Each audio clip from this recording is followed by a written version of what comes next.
morning and welcome back to Ribbon Candy Hooking. I'm Deanna. It is great to see you this morning as I frantically try to untangle a tiny little skein of wool for an order.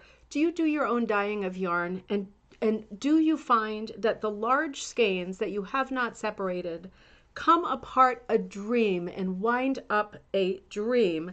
And the small ones that are a tiny amount of yardage are always the ones that give the most trouble. Good morning, everybody. How is it going? I am in the corner at home here. I have been having some punishing days at the studio, but I'm getting orders out like a little Santa elf.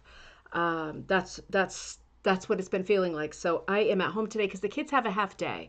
So I need to go pick them up. We're having a bit of weather misery happening here. So I'll probably do a show that's slightly shorter. But remember, I'll be back tomorrow for a Thanksgiving show, probably nestled into the same corner of the room, but maybe with the two little ones on my sides. We'll see how it goes. Happy Thanksgiving Eve, everybody in the U.S. Jane, it's great to see you. It's dark and overcast in Wales. Oh, man, it's very gloomy here in New England, too. I missed all the fun last night, apparently. Thank God for the white noise machines. But apparently it was like a biblical type storm, just wild, punishing rain and noise and wind all night. And I'm very glad I missed that because I always have that Wizard of Oz type of a feeling when there's that kind of weather and you're half asleep, you know. Oh man, not good weather, right? Anita, great to see you. It's dull and wet in London, Ontario, too. Oh man, world forecast is the same right now. April, great to see you in chilly, Illinois. Great to see you. Kirsten, greetings in Vermont. What's it like in Vermont? Is that where the sun is hiding out? Is it beautiful up there? I'm sure it's beautiful up there. It's always beautiful up there, isn't it? Robin, great to see you. Watching from Minnesota. Hope that you're good and things are going well. Been following all of everybody's Facebook stuff, even when I seem like I'm not. I am lurking as often as I can and keeping track of what everyone's working on and doing. It so much, you know, for all of the things that I hate about, the internet, I do like that you can just pick up your phone or open the computer real fast and just get a sort of snapshot of what everyone's doing and where everyone is. And that part's nice, isn't it? That's probably the one nice part. You love seeing where everyone is from on the chat. I know it's always so varied. And let's see, Ryan, you logged on. Happy Wednesday from sunny but chilly North Texas. Happy Thanksgiving Eve. Peace and love to you too. I know this is a big day for people in the U.S. to be working on food and stuff. So that'll be our next move. Getting side dishes ready and things like that. And Buttons. This is the thing about being home. Buttons the dog is I guess somebody is storming the castle or something. But we'll work on some side dishes. I think this will be, I'll have to take a picture to show because I know a lot of you are going to recognize this thing. Ariane, can you grab the pineapple from the wooden pineapple? I wonder how many of you have this exact same accessory from the 70s. The pineapple comes into play for its annual romp tomorrow. And it turns into a porcupine when you put the toothpicks in it and it has all the cheeses coming off of it. Do you have this pineapple? Because I see it in vintage stores all the time. I think it's olive wood, something like that. But my parents had it and my mom still has hers. And that is one of my great memories is seeing this thing all, lit up with meat and cheese. And as soon as I found my first one in a vintage store, I had to grab that because it brings back such funny memories of just the holidays, really twice a year, Christmas and Thanksgiving for him. So fun when he comes out of the closet. Dave, great to see you. Dull and wet indeed in Toronto. You are inside with some coffee. That is smart. And Kirsten says, no sleet, snow, and rain, not too dark, but cold and wet. Whew, wacky weather. Monique, great to see you. Rainy and cool in Cape Town, South Africa. Seriously, all around the world. I mean, it's sunny in Texas, but it's still real cold. I think we're getting rain in most places today. Barbara, great to see you. Gray day there as well in Holly, Michigan. That's a great name at this time of year, right? To be sending postcards, and if you're celebrating Christmas, to send Christmas cards. How fun is that? Good to see you. Veggie peeling day. There you go. We're both working on busy work. That's so fun. And Cat's Gallery, watching from California. Great to see you. So let's see, we are going to pick up where we left off, and we were looking at images of really lovely antique and vintage hooked rugs that are currently online for sale. We're probably still looking at the block of ones that I found recently on eBay. And when we looked, I guess it must have been Wednesday, we saw some really lovely rugs, and we were busy remarking on the different features and different sort of prestige of each rug, right? The specialness of each, but also what the value is like and whether the value could carry as it is. Because as we know, some people who are online are number one selling things they have no idea what they're handling. They have no idea what they're talking about, and they are so often putting up an incorrect word. If you search for hooked rugs on eBay or pretty much anywhere, including online, like larger auction sites, the big umbrella sites, just search for the word Grenfell and you'll see what I mean, because people click on hooked rugs and they see that the most expensive ones sometimes have the word Grenfell in them, and then they just put the word Grenfell and they have no idea what they're talking about. It makes me crazy. So, sort of disclaimer to the episode, make sure that if you are looking at these rugs and shopping for these rugs, that you take the time to read the description and even reach out to the seller to try to get a feel for whether or not they know what they're talking about. Because, of course, if you're buying according to their description and their description is faulty, that's going to be a real big problem, isn't it? Particularly if you're shelling out a bit of money. So just be mindful about that. Let's see. Let's come back and let's see where we left off. Oh, the crossword puzzle is still in there. If you didn't catch us on Friday, we had our second crossword night, the Rugger's Riddle. So that's there for you as a video, and the downloadable crossword puzzle is still up on Ribbon Candy Hooking. It will always be there for people who find it hopefully 10 years from now and want to do the Rugger's Riddle. And I also want to remind you before I get late or forget, this coming Friday, so tomorrow, Thanksgiving, I will do a show at, what did I say, 11 a.m. Eastern Standard Time. I'll come on for a while and do a show and keep you company for a while. And I'll put out a free pattern tomorrow, too, that has to do with Thanksgiving and specifically American Thanksgiving. You'll see what I mean when you see it. It'll be a lot of fun. And I have a Patreon thing going out tonight that is different, right? So that's a different pattern still. Thank you for your Patreon support. Those of you that support me that way, I really appreciate it.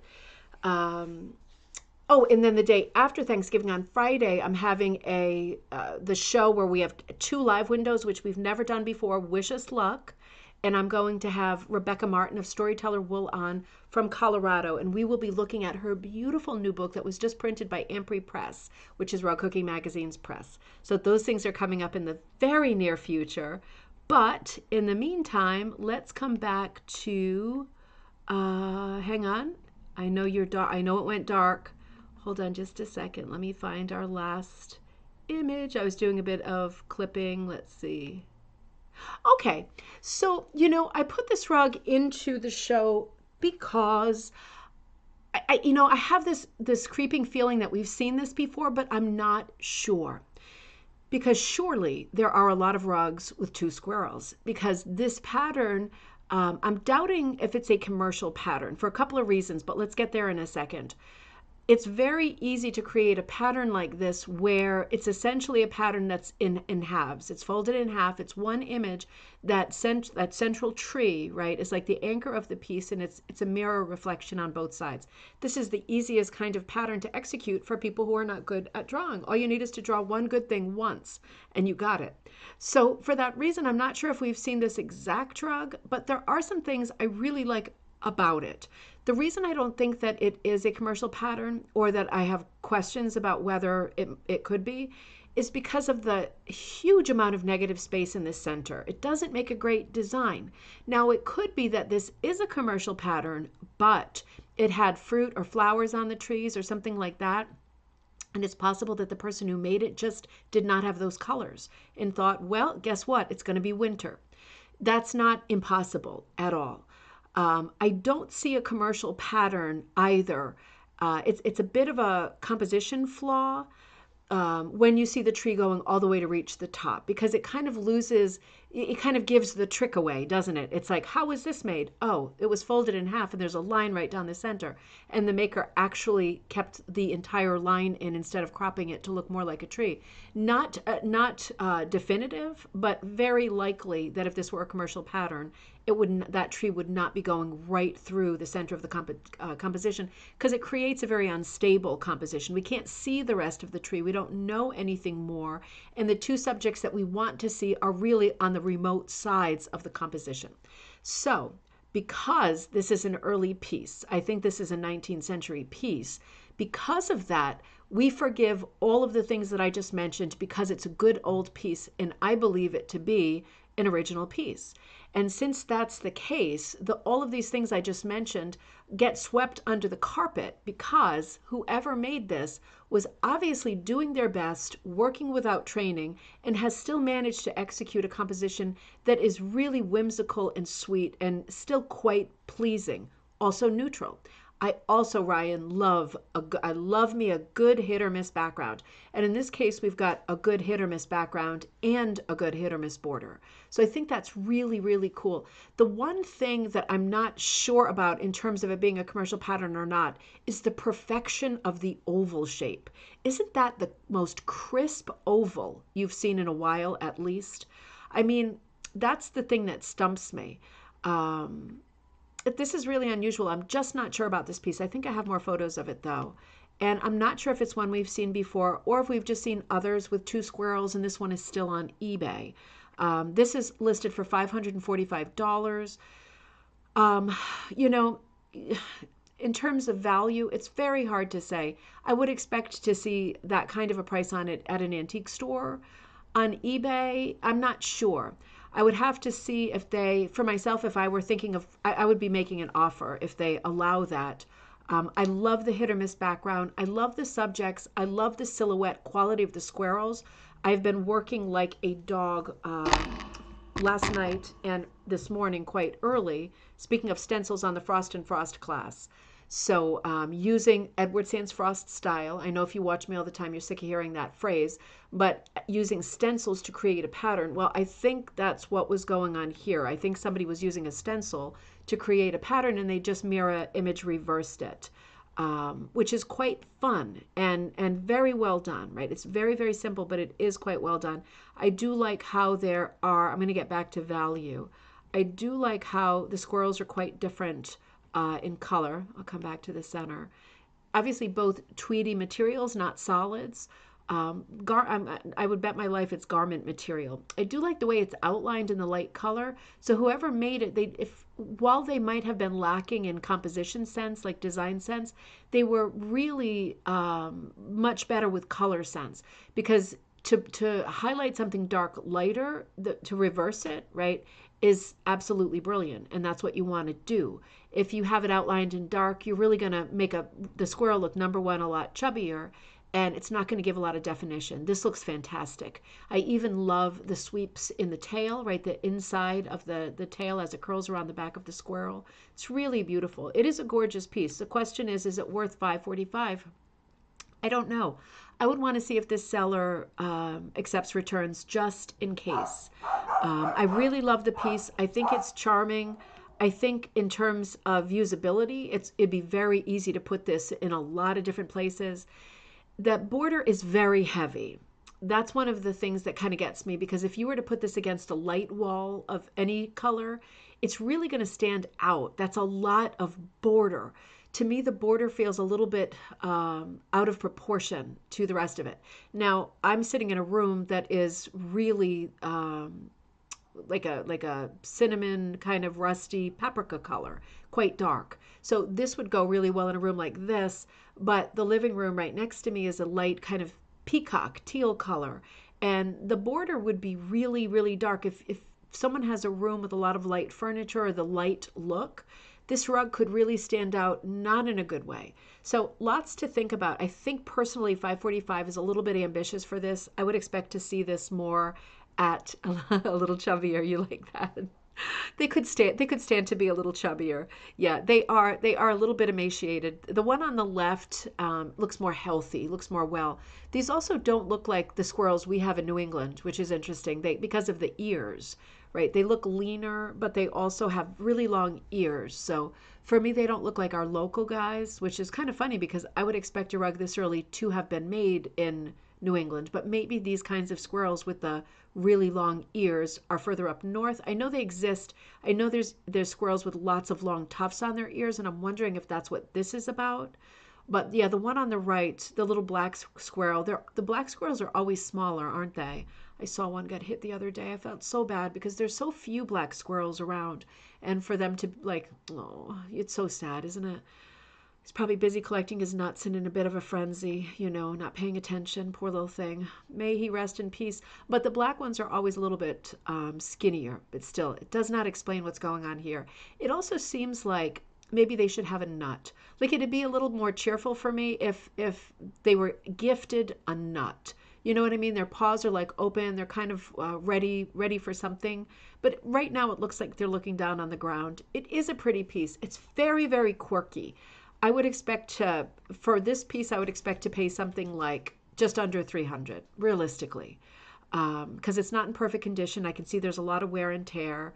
But in terms of subject, for someone who's thinking, I could really use a fairly neutral subject. I'd love to put this up behind like some kind of credenza thing, and have like books near it and lots of dark spines and leathery books near it. Well, that would look wonderful. And in that case, it's absolutely worth $545. But I do think it'd be worth trying to chip the seller down a little bit, because although I think it is an original composition and I think it is an old composition, I'm not sure. I'm not sure it has universal appeal, right? It's going to depend on the beholder whose eye is looking at it.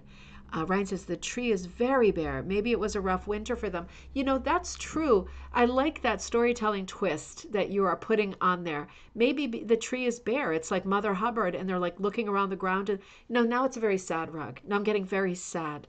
I'd almost like to, if I had this rug, pull out a little bit of the ground, if possible, and maybe put a giant kind of, that movie Ice Age, right?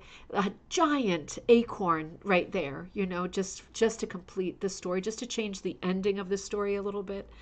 Poor little things. It is a lovely rug, though. It is a lovely rug, and that is on eBay now. Here's another lovely rug. The auction ended, I think, yesterday or the day before, and it was immediately relisted. I was really surprised that for $125, this rug didn't sell. So let's look at this. This is certainly a commercial pattern. I don't know if this is a McGowan pattern, Jane, or Pearl. I'd be really surprised if this was an original pattern. Although it's not impossible. I think what might be happening, and I don't know because I don't recognize it, but what might be happening is the tree could be a commercial pattern, and then the maker, who appears to be Barbara Ewing, might have put the church and their house in the bottom of it, and possibly taken out different elements of the composition that were in there. It could be completely new, but it does look like a McGowan era sort of Jacobean spin on a tree of life, doesn't it? So this is dated 1970. That's all set. That's exactly where I would put this, because it has that kind of 1960s graphic primary base to the colors. It's very crisp in the 60s, 70s style. We're not seeing that the sort of abstraction and the caricature of color with all of the browns and greens that will happen a little bit later in the 70s. Hey, Susie.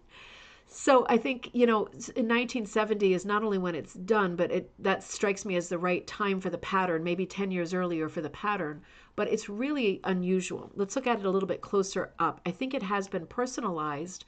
Tree of Life, it actually says on it. And we can see it says created by Barbara Ewing. So created is a toughie. It could be that she drew the whole thing. I'm not taking anything away from Barbara. I don't know Barbara Ewing. I don't know if she has a great legacy as a goat in the rug hooking world, but it is an extraordinary piece. We're going to look at different aspects of it. I just wanted to show you a close-up of her kind of signature. It does have a little water damage. With this color background, it's never going to be great, is it? But if you look behind the house, it's a little bit light blue. And if you look behind the church, it's a little bit more white, like stark white. It might be, and it's kind of a mission style church too, isn't it? It's more of a mission. So I don't know, again, Barbara Ewing, so I'm not sure where this was made, but I can see possibilities for someone wanting the rug and wanting to restore it. I would definitely want to keep the signature, but I can see possibilities with doing a little marble cake in the background and helping that light blue and the white color to appear more prominently in the background, taking out some of the areas that might have scuffs or a little bit of damage and staining on them. That makes a lot of sense to me. I think it would really enliven the background too. You know, white was still a very popular color in 1970, right? Later in the 70s, not at all. But in the 1960s, if you can picture, I've been watching lots of documentaries on the Beatles lately because they've been on the TV, and oh my God, was anyone ever cuter than Paul McCartney? I don't think. Well, maybe John Forsythe. We'll have to. Maybe Jack Lemmon. I don't know. But really adorable. But if we think about what the 1960s looked like as an era, you know, we're coming out of the very stark white, like the love of the color of white, new trend, white houses, white walls, right? In the 1950s, white was very, very popular. And when we hit like the later 60s, everything became psychedelic and colorful. But there are certainly two different groups of people here, right? The people who love white and want a white couch and white walls are probably not the same people as their children who like everything over the top, colorful, and extreme, right? The pendulum goes very far during that one decade. So we are looking at a decade where, oops, sorry, that was from our crossword night, where white was a very big deal. But I can see how this piece could benefit from making the background slightly more hit or miss. Maybe not as blue as the blue you see, but I could see pulling out, and I'm guessing that this is all number 3, I could see pulling out some of the background and just killing a little bit of the flat off-white color and adding in some of the other 2 colors that are already present. I don't think anything bad could come of that. I think it would be actually quite pretty. I'm just looking at this close up. I'm wondering if this is done in yarn. Let me look at some more close-up pictures. I might have to stretch one if we can't get in there. Gosh, you know what? Let me stretch this one. Let me unlock it while we're here together. Looks like yarn to you, Ryan. Well, that helps because you have a bigger. Yeah, you know what? It looks like yarn to me too. That's funny. It looks like yarn. And not only that, it looks like, well, you know, now if this is yarn, this is making a lot more sense. I'm looking at the white background and like not the white behind the church, but the vanilla background. And I can see actual sections of patterning, almost like someone was using, like, it seems to me the shuttle tool, right? Not the punch needle, probably not the punch needle that we hold in our hand like a pen, but the shuttle thing that has the 2 plates of the earth. Hey, Anne, good to see you, my buddy. You know that tool that goes like this that we've talked about? We have to do an episode. The 2 sides. That didn't look good at all. Like that also didn't look good. Let's stop. Let's stop in our tracks right now. But you know what I mean? The 2 wooden sides, the plates that kind of shift side to side. Jeez. So I just backed myself up. Hold on. Let me get back on track.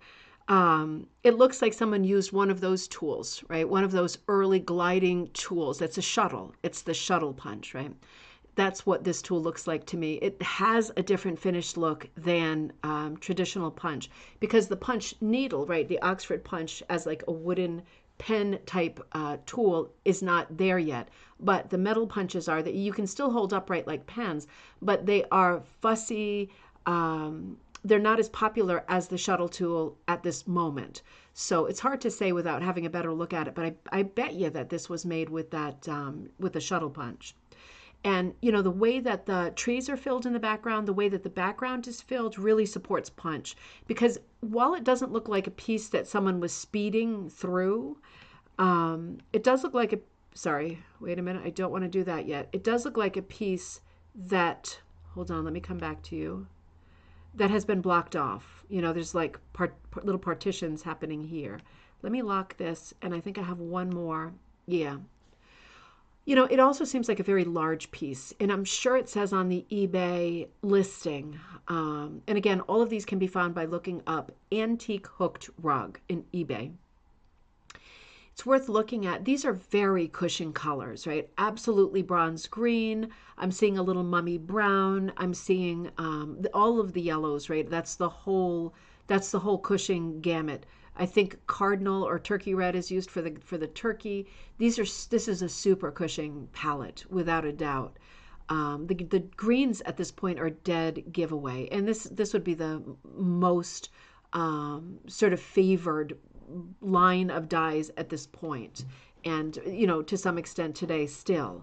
But yeah, it's an absolutely beautiful piece. It's obviously quite large.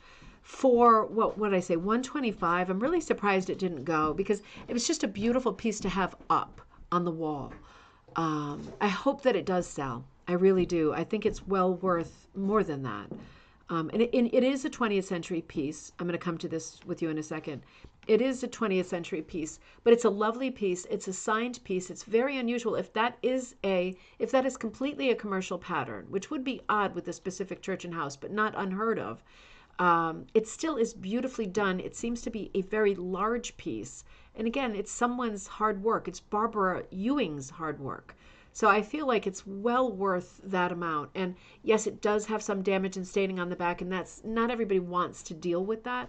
But again, if you have it up over something and you have some books around you or whatever, I mean, I am like the knick-knack queen at this. I have to show you something now that I said that. I have to show you what Teddy made in art class that he brought home yesterday. I'm going to be very, very careful because I told him not to touch this anymore. This is my absolute favorite knick-knack of all time. He made this in art class. It's like pottery, and it is a turkey who, I'll be real careful here, comes out of his nest like this. But man, look at the face on the turkey. And I said, Teddy, did you create this character like with the hair sticking up and everything? And he said, yeah, he did. I thought, oh man, you are so good. And I don't know if you can tell, but it's like, it's got sparkle. It's all done in grays, and the beak is a little bit rosy. I'm going to hold it here for a minute so I don't drop it. But it has glitter on it too. It's so funny.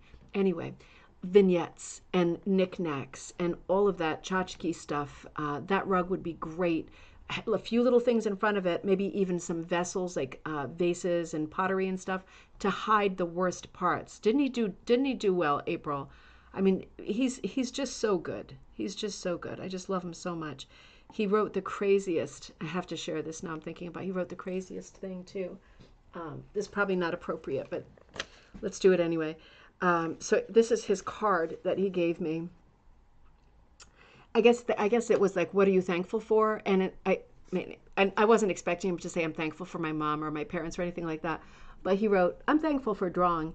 And you could see he did a beautiful turkey. And he said he did all this freehand. Look at the way the feathers are well done. This is just a beautiful turkey. You can see he was working on some other stuff and rejected it. Yoshi from Mario, he rejected it. And then in the end, he did a very, very nice Yoshi, right? He's very good, considering he's always so uptight. And he said the teacher's like always standing over him because he's autistic and he's different and everyone's always worried. And I think he gets treated more like a pet and not able to really just blast and do his own stuff.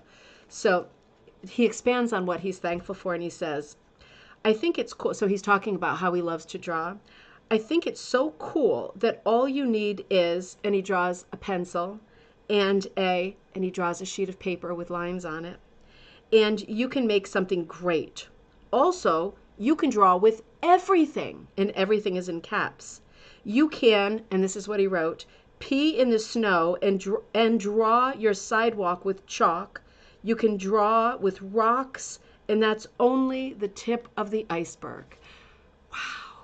So if I see him out there peeing in the snow anytime soon, I will not let you know. He is such a funny guy, I'm telling you. He is really, keeps me on my toes. Oh, Judy, good to see you.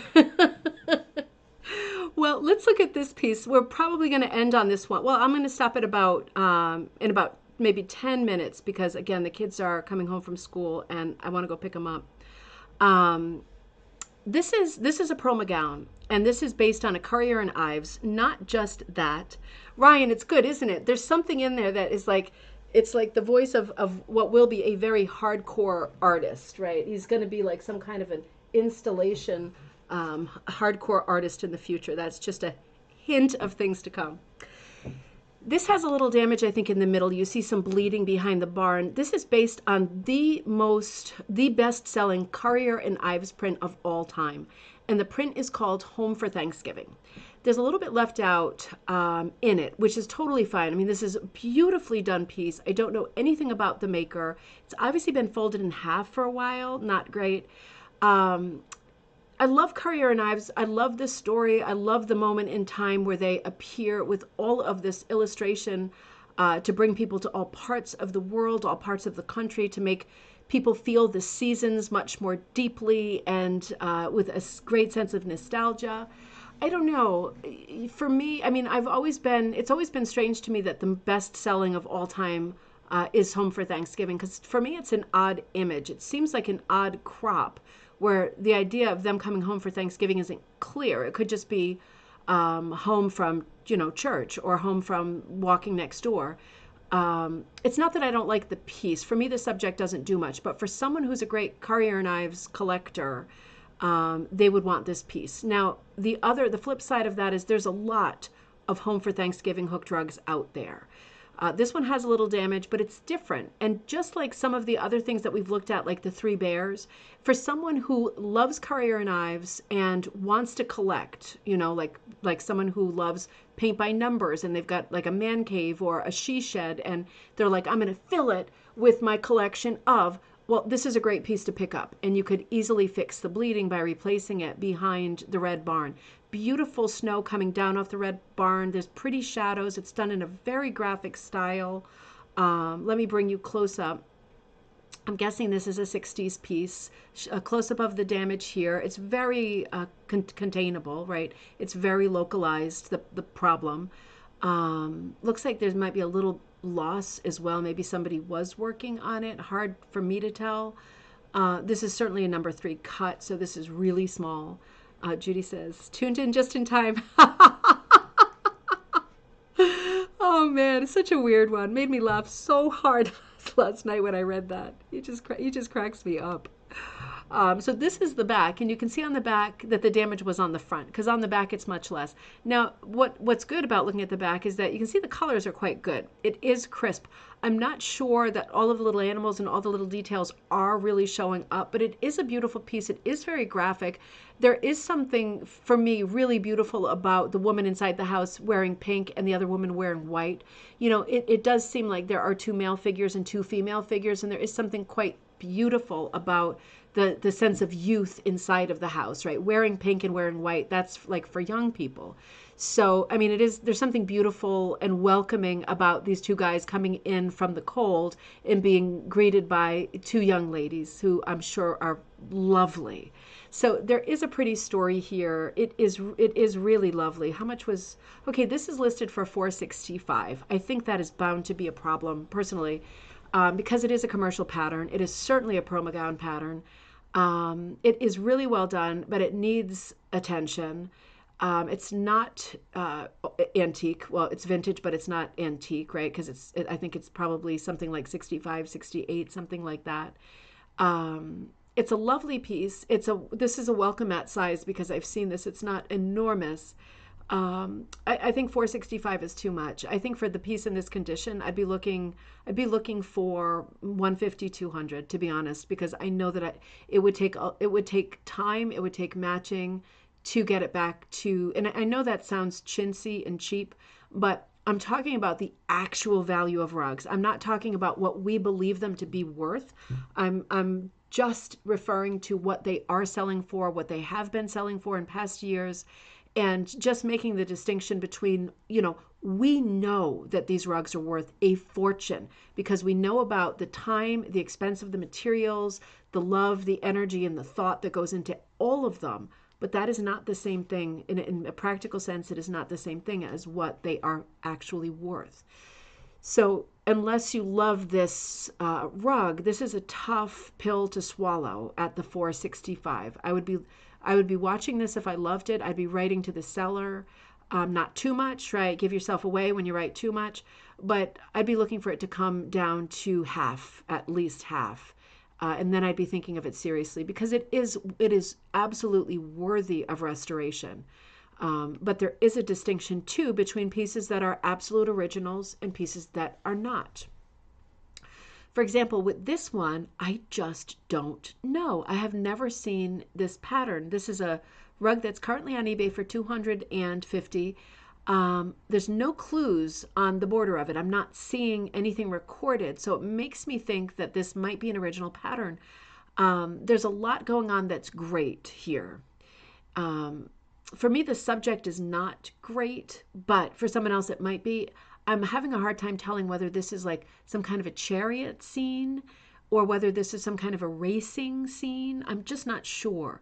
But what I love about it is that I'm not seeing a lot in terms of information, which makes me hopeful that it is an original. I love the signature on the top. It's a very proud kind of a John Hancock of a swirling large signature. So whoever made it was exceptionally proud. That's another clue.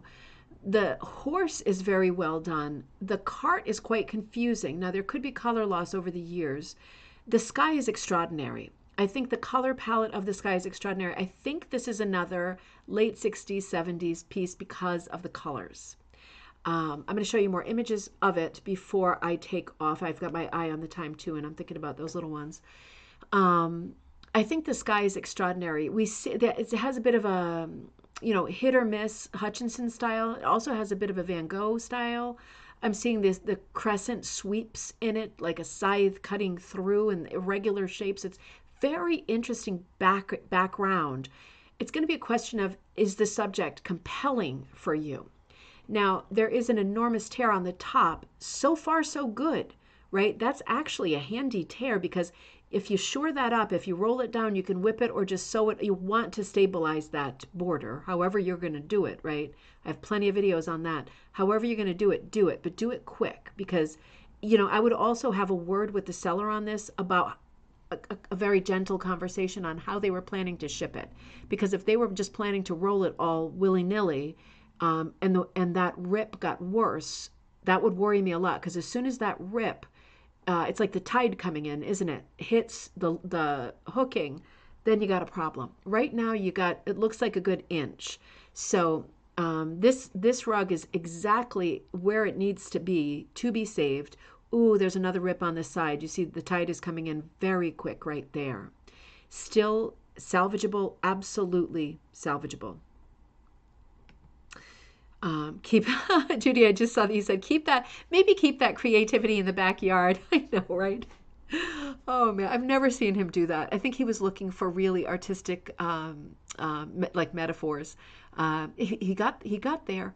I'm not sure the teacher read that, and I'm not sure he would care. His art teacher is such a sweet guy. He's so I guess all art teachers must be really kind of hip, don't you think? Yeah.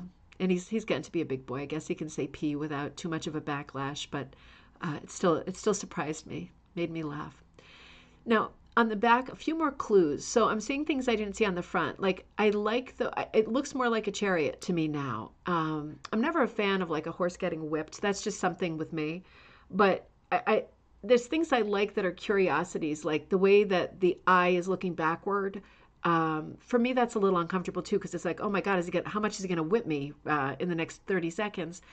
But, the wagon wheel is very well done. The sweeps of dark that are in this piece are really extraordinary.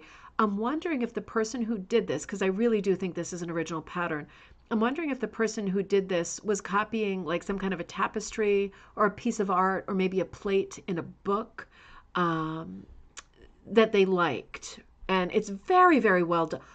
Oh, it's a team of horses. Do you see that now? It's a team of horses behind the white horse. There's like a bunch of ghostly horses.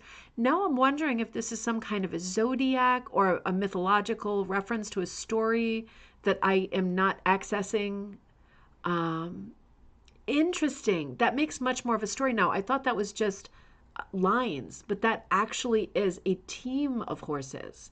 That's interesting. Barbara says, odd, not finished, framed maybe. Yeah, you could, it's odd that it's not finished. It could be that the person made it or gave it as a gift and somebody didn't like it. It is odd because it's completely done but not finished. It doesn't look like it ever was in a frame. It might be that it was hanging with some kind of a device, and that's what ripped just the top off. That would make sense if it was hanging like on nails or carpet tack or something like that, without just bare on the backing, without the extra kind of bulk and body of like the loop part. Just if the backing was hanging on like a carpet tack or something like that, or just hanging by nails or tacks, it would make perfect sense that it ripped right along the top only. So, because the edges are finished. So, yeah, I think the thing that makes the sense is that it was just tacked up somewhere, and that it ripped, and then it became a problem. So now it's the problem of the next person, because it really does look beautifully done, doesn't it? It's a very odd piece. 250. I'm not sure. I'm coming. I'm not sure about that price either. I don't remember what the size was for that. But let's assume that it's about 20 across. I would still be expecting to pay something like 100, 125 for that. And I wouldn't be surprised to see it at an antique store even for more like 75. So it doesn't look like a huge piece to me, but it's a great storytelling piece. If you can think of what the story is with this team of horses and the one driver, kind of a small chariot, right? I don't know. It might have meaning to someone. The initials also might have meaning to someone. It is a beautifully executed piece, and it's very easy to shore up the sides of it. It's a very worthy piece, but again, another big price tag, right? People very, very ambitious, not realizing while it does take a long time to hook a rug, it also takes a long time to repair a rug. And without proper provenance, and you don't know whose rug you're repairing it, when you know that piece to the puzzle, it's sometimes like, oh, well, if it's a rug by this person, that's close to my heart. That's in my mind an important rug. When you don't know who it is and the provenance isn't there, but the price tag is, always gives you pause, doesn't it? So more to say, lots more to say. And I'm sorry for jetting a little bit early, but the kids get out in 5 minutes. So I think I'm going to hop in the car and get over to the school and pick them up before they start walking home, because it's not very nice weather. I will see you tomorrow morning. And in the meantime, if you are getting ready, Spartacus movie, that's just what it seems like with the chariot. I have not seen that movie. So it could well be. I like that reference. I'll pull that up on the phone later and look at some of the scenes from it. You could well be right. It seems like that kind of chariot, doesn't it? Interesting. You have a great day too, everybody. April, everybody. If you're working on prep for tomorrow, good luck. You will get it done. It'll be great, right? It's about being together tomorrow. It's about relaxing and all of that. I will be with you at 11 a.m. Eastern Standard Time. I will run a show tomorrow. We might even pick up the end of this show and then do a little bit on Thanksgiving. We'll see how it goes. I will be all ready for you tomorrow. I can't wait. Happy Thanksgiving Eve. Have a great afternoon, everybody. Get your stuff done and try to be happy while you're doing it, right? If it's a chore, that's just not what it's about. I will catch up with you tomorrow when all of the work is done, and we will reconnoiter and have a great episode at 11 a.m. Eastern Standard Time.